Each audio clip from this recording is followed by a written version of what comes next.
Assalamualaikum warahmatullahi wabarakatuh.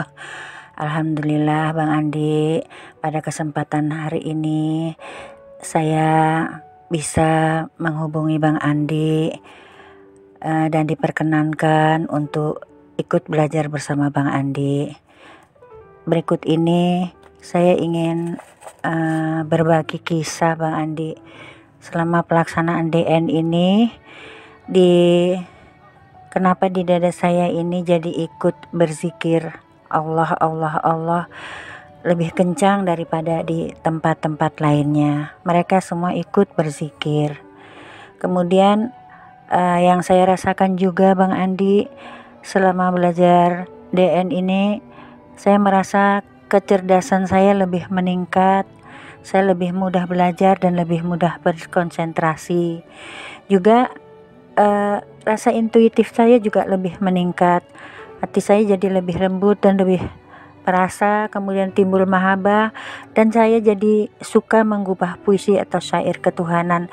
Kerinduan akan ketuhanan itu semakin meningkat. Kiranya itulah Bang Andi yang dapat saya sampaikan. Mohon pencerahan dari saya, Bu Tini dari Balikpapan. Terima kasih. Wassalamualaikum warahmatullahi wabarakatuh. Amin.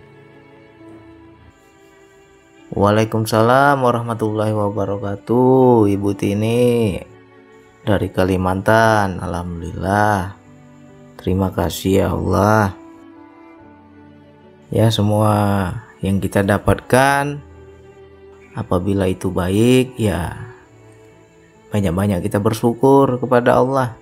Ya, kalau kita dapatkan buruk, ya banyak-banyak bersyukur juga. Ya, bisa jadi di sebalik keburukan yang kita dapat banyak hikmah, mungkin kita aja yang belum bisa baca. Ya. Jadi mengenai pertanyaan Bu Tini tadi, mengapa di dada saya seolah-olah ikut berzikir Allah, Allah, Allah, Allah. Ya. Itu namanya vibrasi. Karena jiwa kita senantiasa berzikir, maka seluruh organ di tubuh kita juga ikut berzikir. Ya, coba nanti dilatih terus, dibaca terus, disaksikan terus, lebih dalam lagi Bu. Saksikan yang lebih dalam yang bagaimana Bang? Ya, kalau bisa lebih luas lagi kita menyaksikan kebesaran Allah pada diri kita. Karena kan ada tuh di Al-Quran itu, ada ayat yang berbunyi, Allah bilang, apakah pada dirimu sendiri kamu tidak memperhatikan? Allah tanya itu, pada dirimu sendiri. Jadi pada diri kita juga banyak pelajaran Allah. Ya, kita harus memperhatikan, harus menyaksikan. Ya. Kalau menurut pengalaman saya dan juga pengalaman kawan-kawan yang lain, ya beda-beda orang lah. Macam-macam yang mereka saksikan. Ada yang di dadanya, di jantungnya berzikir Allah, Allah, Allah. Ada bulu romanya berzikir Allah, Allah, Allah. Ada kulitnya berzikir Allah, Allah, Allah. Ya. Setiap bulu di tubuhnya, rambutnya, bulu romanya, semua berzikir. Itu kenapa ya Bang? Kok bisa saya menyaksikan mereka berzikir? Itu vibrasi. Karena di diri kita, diri yang sejati, jiwa kita berzikir, maka mereka ikut pula berzikir. Ya, kebanyakan yang kita dengar ya mereka menyebut Allah. Ya. Bahkan darah pun berzikir Allah, urat nadi berzikir Allah. Itu bagi orang-orang yang bisa mendengar itu, insya Allah bertambahlah rasa syukur. Ya, ya disyukuri aja kalau memang kita bisa seperti itu. Makanya nanti itu sebagai apa ya kalau kita bilang, sebagai parameter apakah zikir kita ini sudah terinstal atau belum. Sebagai parameternya di situ. Ya. Jadi kalau kita mau kaji-kaji Bang, vibrasi zikir ini pada diri saya aja Bang tervibrasi. jantung ikut berzikir, nadi ikut berzikir, darah ikut berzikir, kulit ikut berzikir ya. Makanya banyak juga teman-teman yang merasakan kulitnya ya. Kalau kulit ini kan seluruh anggota tubuh. Bang, di kulit saya ini bang seolah-olah mengembang, mengempis. Ini susah kita kalau mau ungkapkan ini. Seperti balon. Dia mengembang, membesar, dia mengecil. Dia mengembang, membesar, mengecil. Saya merasa diri saya ini, seluruh tubuh ini mengembang. Itu sejatinya kulit berzikir. Walaupun kita mungkin belum dengar zikir mereka seperti apa. Ya. Jadi kalau teman-teman merasakan dirinya kok perasaan saya kayak membesar bang, mengembang, mengecil, kayak berdenyut seluruh tubuh. Denyutnya bukan di satu titik tapi di seluruh tubuh. Ya. Seperti bernafas. Nah, bagi teman-teman yang merasakan hal itu ya jangan kaget, itu berzikir deh itu. Ya. Tervibrasi oleh zikir kita yang sir, zikir yang di dalam diri, maka seluruh unsur di dalam diri juga ikut berzikir. Makanya nanti jangan kaget, jangan heran apabila teman-teman masih bermaksiat ya. Ini banyak nih teman-teman yang bingung sendiri ya. Kenapa ya bang? Ketika saya berbuat salah, ketika saya bermaksiat, setelah saya mengamalkan zikir nafas, anggota tubuh saya sakit. Misalkan mata melihat yang tidak-tidak ya. Mata kita masih juga melihat yang dilarang oleh Allah. Nanti matanya jadi sakit. Itu sejatinya mata itu sudah berzikir, nggak terima dia. Ya. Atau kaki kita ada salah. Kita entah sepak anak kita terjang anak kita pukul anak kita pakai kaki ini. Nanti bengkak itu kaki kita itu. Atau kita pukul anak kita seperti pukul maling, kelewatan kita pukul anak. Nanti tangan kita bengkak. Itu tandanya tangan itu sudah berzikir. Ya, hati-hati. Ya. Pada diri kita sendiri aja masih berperang itu. Antara yang batin dan yang zahir. Ya. Nanti mulut kita mungkin ngata-ngatain orang, nyeritain orang, apalagi kita memfitnah orang di belakangnya, ya. Habis itu tiba-tiba mulut sakit. Ya. Itu tandanya bibirmu sudah berzikir. Hati-hati. Ya. Jadi jangan main-main. Wilayah ini nggak boleh main-main. Jadi saya bukan hanya memberikan yang enak-enak aja, yang pahit-pahit saya sebut ini biar paham. Ya. Jadi macam bukti ini, bang, dada saya berzikir bang, nyebut Allah, Allah, Allah. Ya hati-hati, dia sudah berzikir itu. Hati-hati dengan perasaan. Ya. Hati-hati dengan hati. Jangan sampai kita kotori hati kita. Nanti sakit.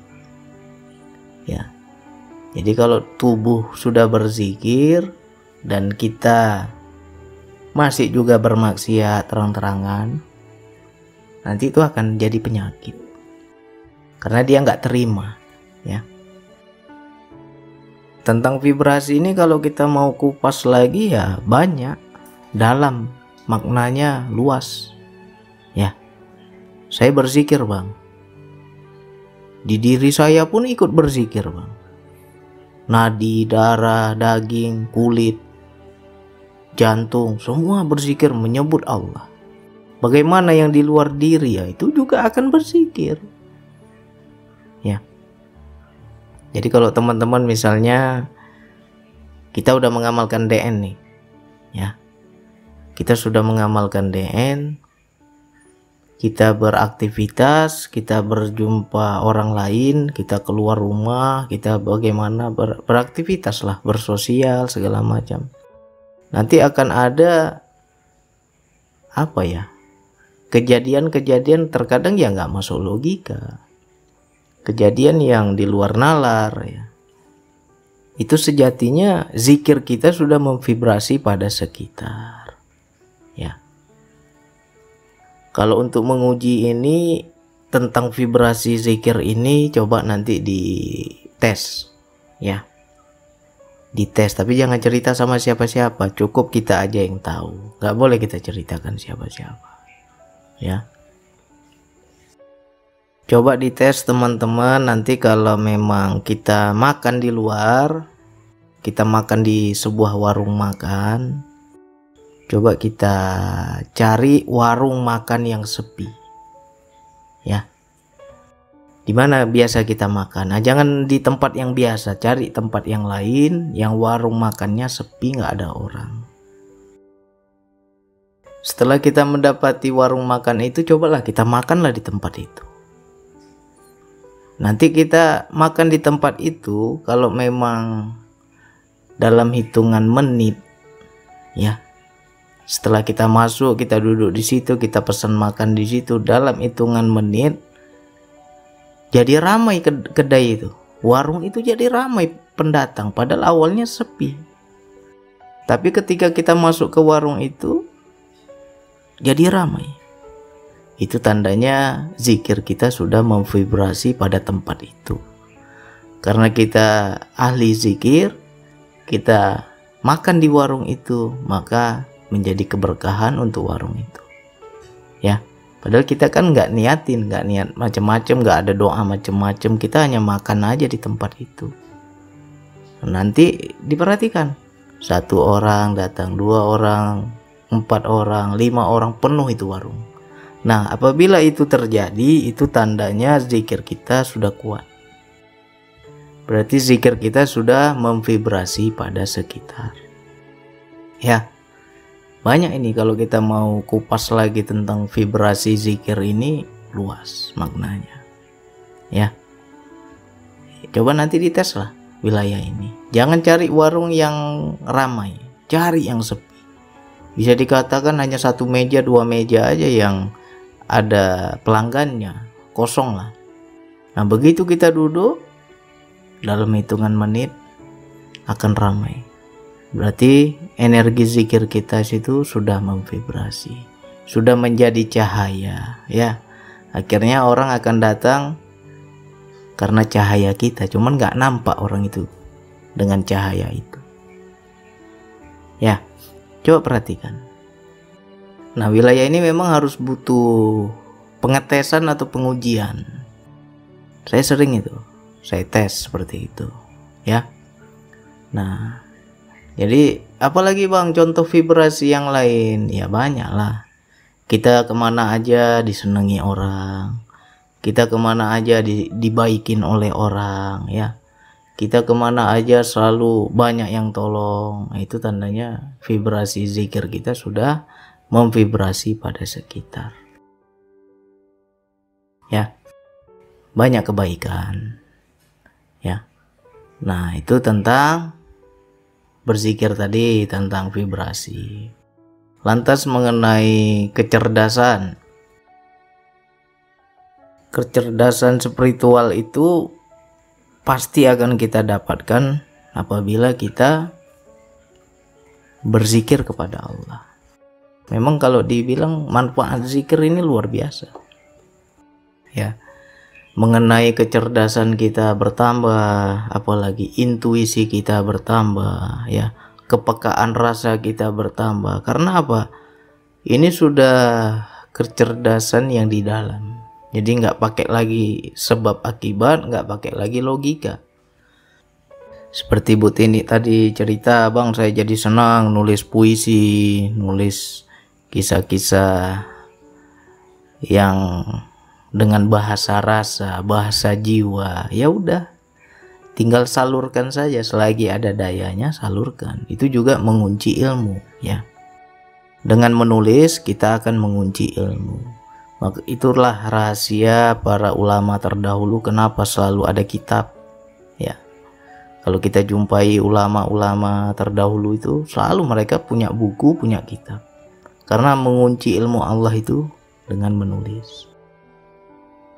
Memang mungkin awalnya kita hanya seneng aja ya kan, buat status, buat tulisan-tulisan hikmah. Awalnya senang, tapi itu ya tekuni, nanti tinggal baca, syukur-syukur jadi buku. Ya, syukur-syukur jadi buku, syukur-syukur bisa menghasilkan uang, syukur-syukur banyak diminati orang. Ya, yang penting lakukan segala sesuatu karena kesenangan. Kalau kita melakukan sesuatu karena passion, karena kesenangan, karena hobi, karena memang minat kita di situ ada keikhlasan. Jadi sesuatu yang dilakukan dengan keikhlasan pasti banyak keberkahan.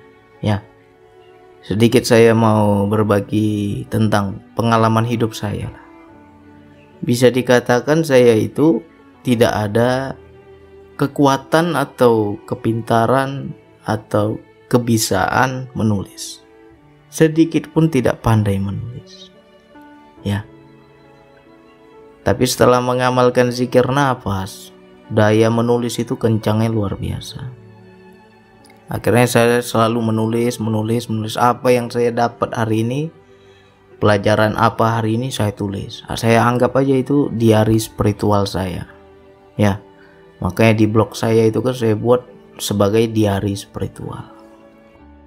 Rupanya berjalannya waktu banyak yang baca, banyak yang menyimak, banyak yang menyarankan, ya. Sayang ini bang kalau nggak dibukukan, katanya. Kalau bisa tulisan-tulisan Bang Andi ya dibukukan aja. Ya, saya baca lagi, itu yang namanya intuisi, ya. Intuisi itu harus pandai membaca peluang. Akhirnya apakah mungkin saya jadi penulis? Padahal ilmunya nggak ada nih. Macam mana cara buat buku? Nggak ngerti juga. Nah, karena saya membaca di situ peran Allah yang nyuruh ini. Ya, kalau bisa dibukukan aja bang, biar banyak orang baca, biar manfaat untuk banyak orang. Ya, karena saya membaca di situ ya baik juga ini, betul juga ini, bagus juga ini, ya kan? Ya saya beranikan diri buat buku. Ya. Nah di situ kalau kita ulang-ulang lagi tulisan-tulisan kita yang sudah berapa tahun yang lalu itu kita ulang lagi, kita baca lagi, itu dayanya nggak akan hilang. Karena apa? Kita menulisnya dengan daya, kita menulisnya dengan rasa, kita menulisnya dengan kekuatan jiwa kita. Jadi tulisan hikmah itu ya penuh daya dia. Berbeda kalau kita hanya nulis menjiplak, ya. Makanya kalau memang pengalaman diri ya lebih baik ditulis. Karena di situ ada dayanya, karena kita sudah merasakan. Ya, baca aja dalam kehidupan. Baca dalam kehidupan apa ya pelajaran Allah hari ini. Oh, tentang sabar. Hari ini aku disuruh sabar. Kejadiannya dalam hidup begini begitu. Ya udah tulis aja. Ya. Itu cara memancing ilmu Allah kalau saya bilang. Jadi bagi teman-teman, saudaraku yang ada minat menulis, tulislah. Tulis saja di blog, buat blog, ya. Anggap aja sebagai diari spiritual. Nanti berjalannya waktu, keilmuan kita makin matang, ya. Spiritual kita semakin dewasa, nanti makin enak itu. Ya. Udah buat buku. Lalu ada yang baca. Bang Andi, saya udah dengar Bang Andi nulis. Buku Bang Andi saya udah beli, saya udah baca, saya udah dengar. Sudah menyimak, sudah membacanya. Tapi kepingin saya Bang Andi itu ceramah. Kepingin saya Bang Andi itu buat audio. Kalau bisa buat audio lah Bang. Awalnya juga nggak bisa, nggak ngerti. Ya, awalnya juga kaku, awalnya juga nggak pede. Ya siapa saya ini? Ustadz bukan, kiai bukan, ya kan? Orang nggak jelas. Siapa yang mau dengar omongan saya? Itu awalnya diri itu berkata begitu. Lalu intuisi menangkap lagi. Itu Allah yang suruh bukan orang itu yang suruh Allah. Akhirnya saya beranikan buat YouTube. Nah itulah, dari pelaut jadi penulis, udah jadi penulis jadi YouTuber, ya kan? Mengalir aja, besok jadi apa lagi nggak tahu kita. Hidup ini ngalir aja. Yang penting baca perintah, ikut perintah, udah aman kita. Ya, mengalir. Lalu kalau buat YouTube kontennya apa ini? Bingung juga itu. Apa yang harus saya kasih? Ya. Nah ini buktinya ada saja udah berapa tahun ini. Ada saja yang bertanya, ada saja yang berbagi pengalaman, ada saja yang tukar pikiran. Akhirnya bisa jadi konten. Ya. Yang penting niat kita mengalir. Ikut perintah, baca perintah, ikut perintah, udah aman. Ya, nggak usah neko-neko hidup ini. Baca perintah, ikut perintah. Baca perintah, ikut perintah. Itu aja. Nah, cuma kebanyakan kita selalu pusing, galau, bingung. Karena apa? Nggak pandai membaca. Selalu yang kita pakai logika. Itulah otak buntu jadinya. Ya. Hidup ini kalau kita pandai membaca, apa sih peluang yang baik? Apa sih seharusnya yang aku lakukan? Apa sih yang harus aku rubah?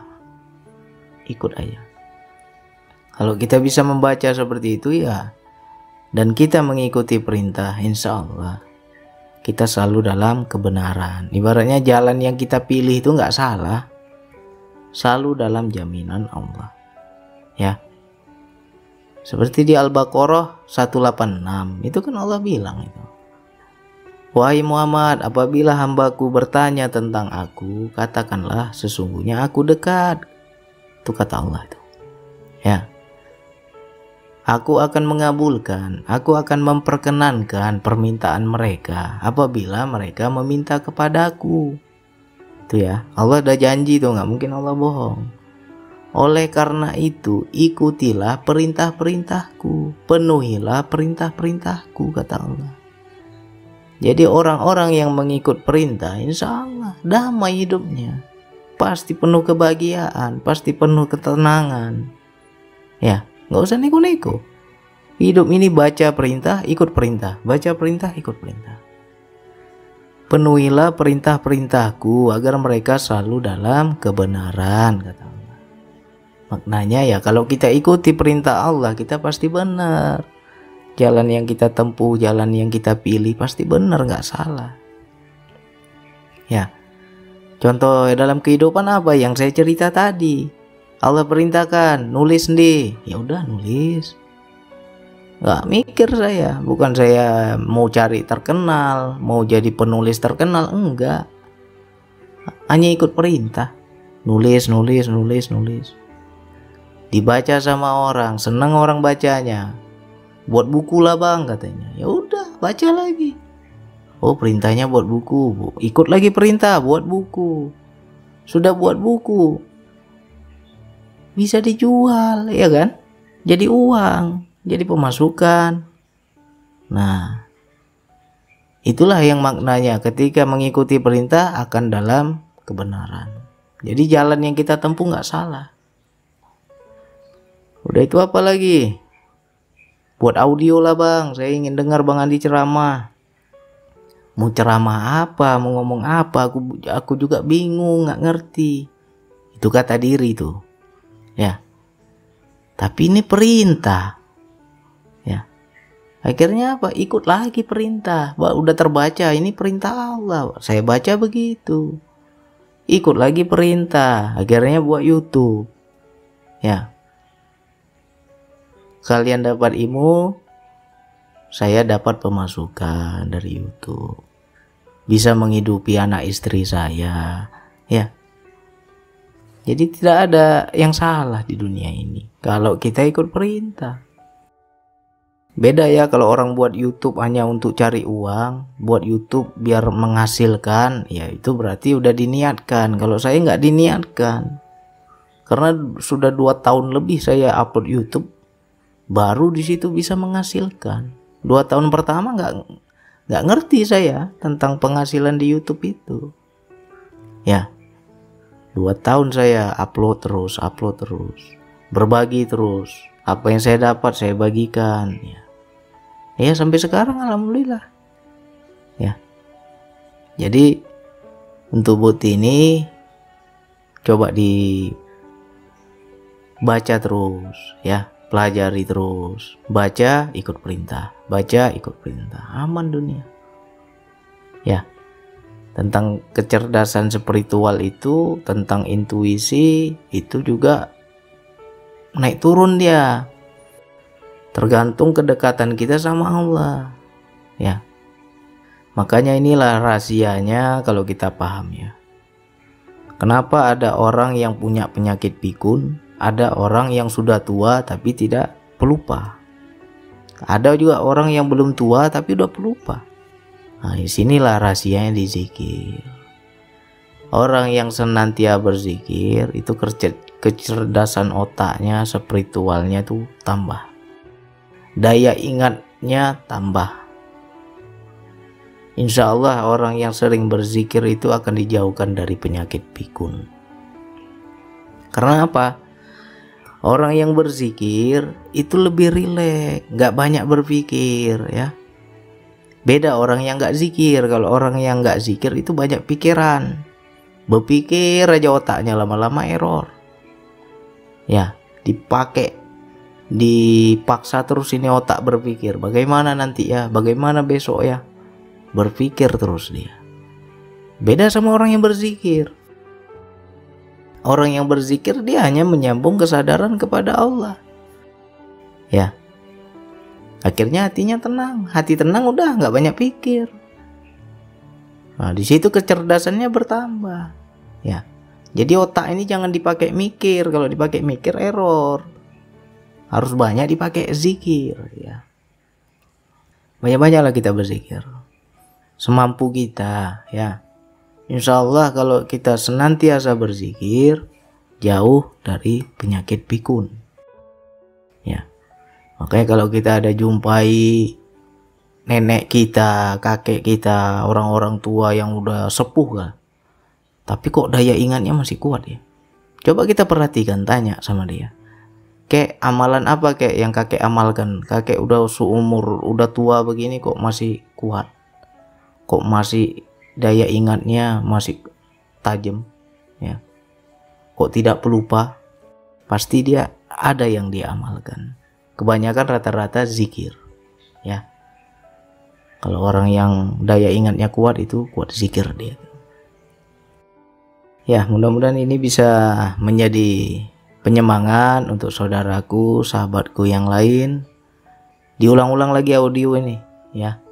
Mudah-mudahan bisa kita buktikan dalam kehidupan. Mengenai vibrasi tadi coba dites ya, dites. Banyak itu kebaikan nanti kalau kita bisa paham. Tapi hati-hati juga, jangan nanti jadi berhala ya. Ini gara-gara aku datang ke warung ini pelanggannya jadi ramai ya, itu namanya kita mengaku-ngaku, itu jadi berhala kita. Nggak boleh ya. Kita ngetes hanya sebagai memperkuat keyakinan. Kalau udah tahu ya sudah, diam, jangan cerita orang. Kalau ada yang seperti itu cerita, bang, gara-gara aku duduk di warung ini bang, lihat bang, ntar lagi bang, pasti ramai ini pelanggannya bang. Itu tandanya minta pengakuan tuh orang seperti itu ya. Nggak boleh yang begitu-begitu, nggak boleh diceritain. Cukup kita yang tahu ya syukur, berarti energi zikir kita masih kuat, vibrasi zikir kita masih terpancar ya. Nah nanti besok-besok ngetes, kita tes lagi kan, aku ke warung kok nggak ramai ya.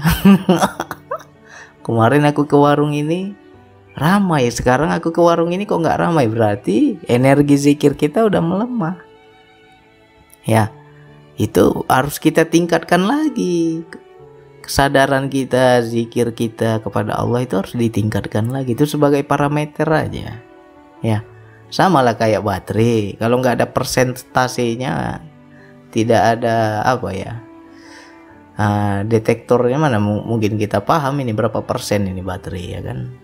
tetap ada ukurannya. Ya gitulah kita mengukur kekuatan vibrasi kita, coba di kehidupan, dites. Ya. Jadi untuk Butini, kalau memang daya menulisnya kencang, ya udah mengalir aja. Ya. Apa yang dirasa tulis, apa yang dirasa tulis. Dengan rasa kita tidak pernah kehabisan kata, ya. Itu tips menulis saya tuh begitu. Nggak ada istilahnya, bang aku nggak ada daya hari ini, nggak bisa aku nulis. Ya karena kamu menulis pakai pikiran. Coba kamu menulis pakai rasa, setiap hari bisa nulis, ya kan? Dengan rasa tidak akan kehabisan kata-kata. Oke, hanya itu yang bisa saya sampaikan. Wassalamualaikum warahmatullahi wabarakatuh.